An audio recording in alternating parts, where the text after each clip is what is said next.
The paramedic that had to endure that journey with the 85-year-old is on the line. His name is Matt Swales. He's a paramedic. Hi, Matt. Hi there, Justin.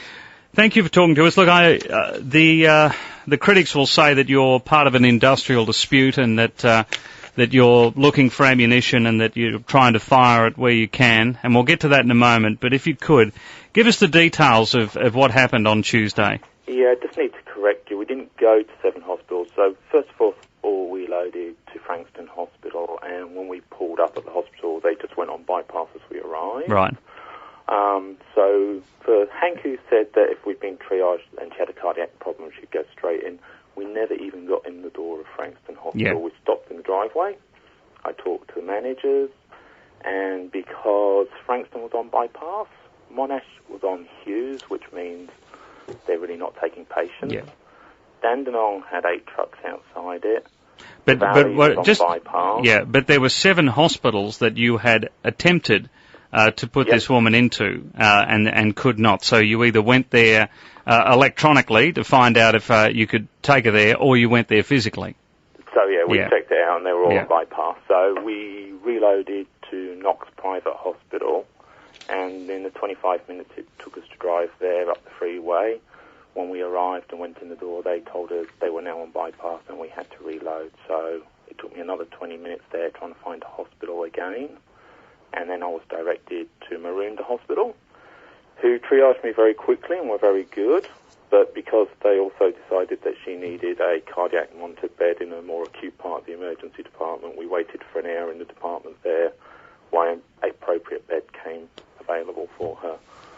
Yeah. So the case was a respiratory case, but when you assess the patient with all her multiple problems, being an 85-year-old with many medical problems, I suspected there was a cardiac component to her case, so it would be inappropriate to take her to a small hospital. And that's why you were sort of treating it thus, that you believed there had been a cardiac issue with this. I believe there was a cardiac component to it, yes. Matt, I guess I want you to say that this is one of the worst examples you've ever seen, because I'd hate to think that this happens every week. We get ramped and we get stuck at the hospitals a lot. I've never had to drive around for 2.5+ hours looking for a hospital, and that's why I discussed it with my colleagues and my manager. For me, this patient had a delay in being assessed by someone far more experienced than myself, and a delay in the tests which will actually identify what was going on with her.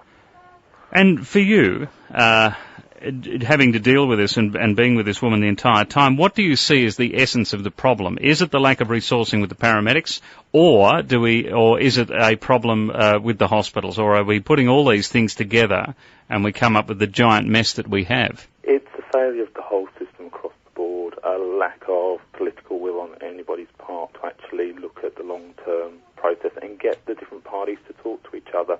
Hospitals only go on bypass when it's already gone wrong. It's crisis management, which is used constantly. I've been around for years, and in the old days, ramping and bypass were less common.